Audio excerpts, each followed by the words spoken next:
Hello and welcome to this end of the year special edition of The Real USA.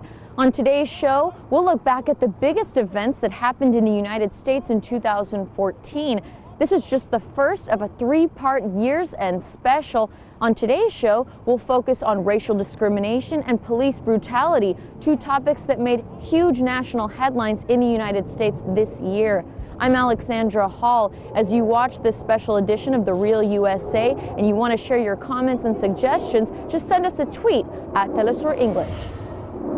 Early in 2014, President Barack Obama unveiled plans for a new initiative called My Brother's Keeper that aims to enhance the educational and economic opportunities for young men of color in the United States. The program is designed to reverse low graduation rates and high incarceration rates, bringing an end to the ongoing cycle that keeps generations of African American families in poverty. But our coverage showed that there's another side to the story. Reverend Leon Kelly is counseling a group of men who've recently been released from prison. They swoop in, try to block you in. The parolees are mostly in their 20s and 30s, a majority of them African American. Okay, you got me, I'm done. This is part of his work mentoring young black men in Denver. He prefers to get to them before they end up behind bars, pushing them to stay in school and stay out of jail. We are dealing with an issue that has been on the radar for generations. We've been so used to focusing on the symptoms instead of dealing with the problems. And the problems are hard to deny. According to data from Pew Research, black men are 6 times as likely to be incarcerated as their white counterparts. Their high school and graduation rates lag far behind, and black unemployment is consistently twice as high as that of whites. Reverend Kelly says much of the problem is simply racism that's still deeply ingrained in American society. It may not be as open as it had been in the past, but it still exists. He says the youth he works with, many of whom live in poverty-stricken neighborhoods run by gangs, feel that American society has forgotten them. You feel like people don't care, and if people get to a point where they feel like they don't care, then some of these kids, others say, well, what's the point? What's the point? It's about survival. To stay on track and reach their full potential so America can reach its full potential. It was a grim statistic, the fact that the murder rate of black males is 4 times higher than that of whites, that pushed President Obama to launch My Brother's Keeper. He announced the program, which aims to provide guidance to all men of color in the wake of the controversial shooting death of 17-year-old Trayvon Martin. The president stopped and said, we as a country need to show our boys that they're of value to us, and we need to do something about it. My Brother's Keeper acknowledges that black males face challenges that no other demographic in American society has to deal with. Tragic endings, both real and practical, to young men's lives. And they happen in numbers that are so disproportionate to every other population in our country that we have to acknowledge that something different is going on. Nationwide, graduation rates for blacks have been improving slightly, and the black incarceration rate has dropped over the past decade. But the reality in America is that when it comes to education, economic empowerment, or overall success, black males won't be catching up to white males anytime soon. Mary McCarthy for Telesur in Denver. One issue that's of major concern for thousands of Americans is racism in school. This year, our reporter Alice Olstein came face to face with the issue in Washington, D.C., where racial discrimination among students is clear and evident. Racial segregation in schools officially ended 60 years ago. But today, many American schools, including this one, continue to be almost entirely a single race. The nation's leading civil rights groups say not only are Black and Latino children more racially isolated than they've been in decades, there's evidence the problem is getting worse. Washington, D.C.'s Paul Laurence Dunbar High School is just one example of the government's failure to address the racial divide in schools today. Almost all my life I've been told I needed to go to a more diverse school. And so I know I love being around my peers and people, of my ethnicity, but I also do want to see other faces of, different races. Founded in 1870, not long after the abolition of slavery, Dunbar was the first high school in the nation for African Americans and soon became known for graduating many famous black poets, scientists, politicians, and activists. But the school has fallen on hard times. Test scores and graduation rates have fallen, and even as the neighborhood has gentrified, the student body is still 99% African American. But it would be nice to see like other faces and like other cultures and like around me so I can learn more about them. Some Dunbar students say they don't understand why families of other races still don't enroll at Dunbar, especially after the city poured millions of dollars into renovating the campus. But others say it's lingering racism in American society. The parents probably don't want their students or children to go to the same school, because some, I believe, do still have that mindset or mentality, and that's, I'd say, one cause or effect for that. Others blame the continued segregation on unaffordable housing, the rise of charter schools who can pick and choose who to educate, budget cuts, school closings, and discipline policies that push students of color out of high-performing schools. The Department of Education's Office of Civil Rights reports that African American and Latino students are much more likely to have inexperienced, low-paid teachers. And a government study earlier this year found that even at diverse schools, black students are suspended and expelled at a rate 3 times greater than white students, a trend that begins as early as preschool. A lot of people think because we're in the United States, we have an African-American president, the first African-American president, which is an amazing thing that we achieved in this country and a huge step towards equality, that we live in a colorblind society where we don't have to worry about discriminatory treatment. But the data shows us otherwise. Jennifer says the country is at a crossroads where without government effort, school segregation will get worse. 60 years after they ruled here at the Supreme Court to strike down the separate but equal rule for black and white schools, its legacy can still be seen today in Washington, D.C. and around the country. Studies show a deep divide persists between white students and students of color in test scores, graduation rates, and campus arrests. While racial inequality may have ended in the Constitution, it has not ended in every U.S. policy, nor in the minds of many Americans. Alice Olstein for Telesur in Washington.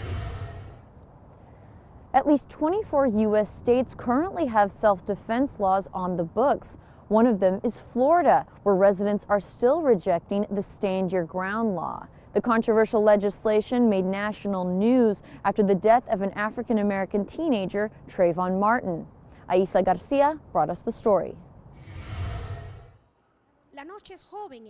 The night is young in the surrounding areas of Jackson Memorial Hospital in Miami. There are few people on the street, but those who are out rush to get home quickly. These days, people live in fear. No black youth wants to be confused with a criminal.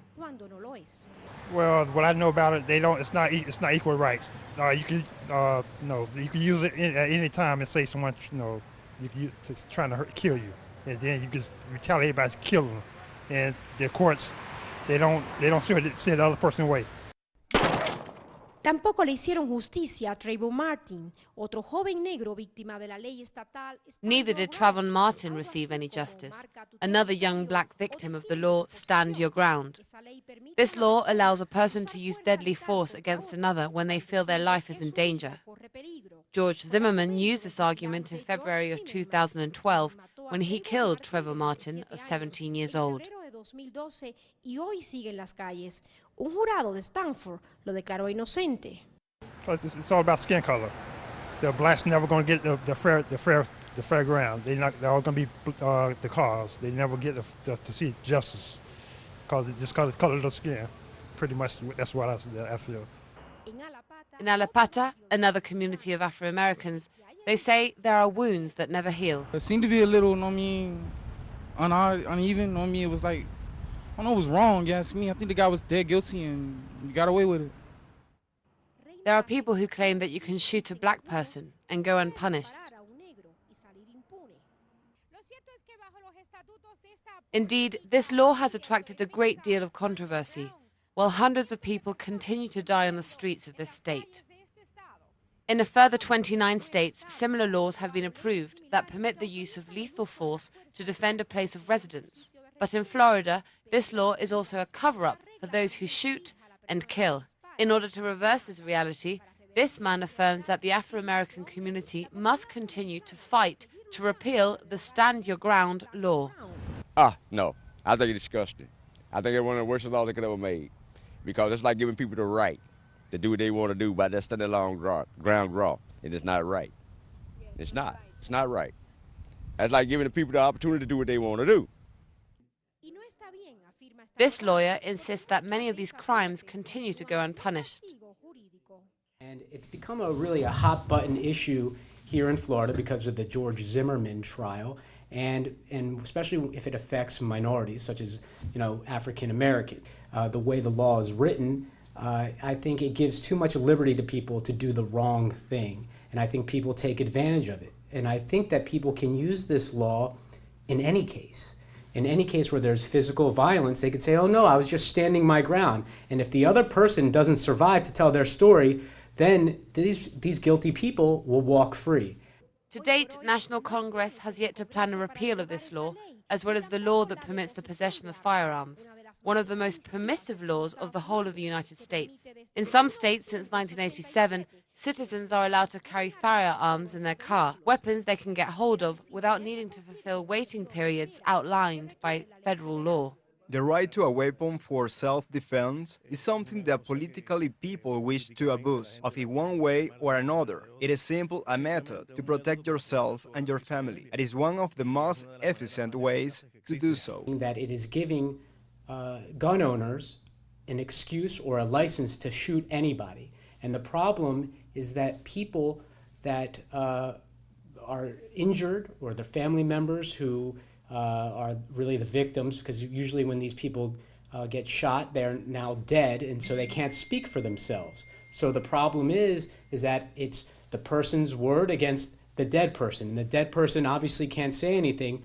Los asesinatos de jóvenes negros en la Florida siguen alimentando el debate sobre la discriminación racial y también sobre las laxas leyes. The murders of young blacks in Florida continue to fuel the debate on racial discrimination and the lax laws that permit the possession of firearms in the United States.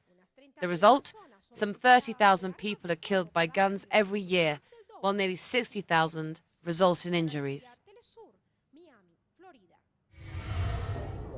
In August 2014, Ferguson, Missouri drew national attention after an African-American teenager was shot and killed by a local white police officer there. His death plunged another family into mourning as the United States lost another victim to police violence. Hands up, don't shoot! A weekend of resistance. This is how they call the fourth day of demonstration after an African-American, Michael Brown, was shot dead by a police officer 2 months ago. You are here! You are here! For black and brown! In this opportunity, hundreds come from all over the country to call for justice and for an end to racism. The rain couldn't stop the protesters from expressing their opinion. They march and shout because they want their message, and they do so outside the prosecutor's office. Here today in Chicago, first of all in the spirit of my friend Dominique Franklin, who was murdered by the Chicago Police Department a few months ago for stealing from a convenience store. Every day in my city and across the country, people are being killed. Brown people, black people are being killed. And I'm tired of it. At nightfall, an altar is set to honor and youth victims of people brutality, proving that racism killed. Candles are lit, with them people start singing. People are tired of burying their sons and their children. People are weary of having to hold their breath as their children walk out of the street. and they're grieving, you know, and it's generational. I mean, they're grieving layers and layers of injustice and sorrow. Meanwhile, demonstrations erupt here and there in Ferguson Police Department. People's voices join to remember that the lives of African American people and other minorities matter. And they tell the police so with their rap music here in Missouri State, where 3 Afro-American youth were killed by police officers in the last 2 months. For months after the fatal shooting of Michael Brown, demonstrations continued in Ferguson, Missouri and around the United States. But protesters are demanding more than justice for the crime. They say that a bigger issue are the socioeconomic disadvantages experienced by a majority of residents in the St. Louis area. Night after night for more than 2 months now, angry protesters have been taking to the streets in Ferguson. Weeks after these riots rocked the St. Louis suburb, crowds still regularly gather outside the Ferguson Police Department, calling for the officer who shot Michael Brown to be indicted. And despite a leaked autopsy report showing the teenager may have reached for Officer Darren Wilson's gun before the shooting, there is no sign of tensions easing. Many local residents say the frustrations of the African American community in St. Louis run deeper than the shooting of Michael Brown. Many say that the harsh economic realities in poorer parts of the city provide fuel for the ongoing tensions. Leanna Moore has been cutting hair in Ferguson for more than 20 years. She says the problems were here long before Michael Brown was killed. Where there's no jobs, there's no money. You know, and I think that a lot of these people are having a very hard time getting a job in this area and outside of this area. St. Louis is consistently ranked as one of America's most dangerous cities, with high levels of violent crime, including assaults, murders and rapes. A new commission launched by Missouri's governor has been tasked with looking into the social and economic conditions underlying the unrest. Some local residents say a poor public education system hampers African Americans' chances of going to college and getting well-paid jobs. We don't have the income to get into the schools that we want to go to. So if you don't have the incomes, then how are you going to, get a loan to go to school? Other residents say tough new standards for schools in the St. Louis area have meant some school districts losing their accreditation, making it more difficult for students to move into higher education after they graduate. Even if you graduate from high school, there's nothing guaranteeing that you'll be able to go to college with the high school diploma that you receive from the local schools. And community leaders point to high levels of expulsions from schools as a reason that many young men end up disenfranchised. Zero tolerance policies create a pipeline from the schoolyard to the prison yard. We have a system that has systematically excluded African Americans, Latinos, poor whites from the American dream. A decision on whether to indict Ferguson police officer Darren Wilson is expected to come next month. Steve Mort for Telesur in St. Louis. Well, that's all for this special edition of The Real USA. Don't forget, you can always share your comments and suggestions via our Twitter @Telesur English. I'm Alexandra Hall. See you next time.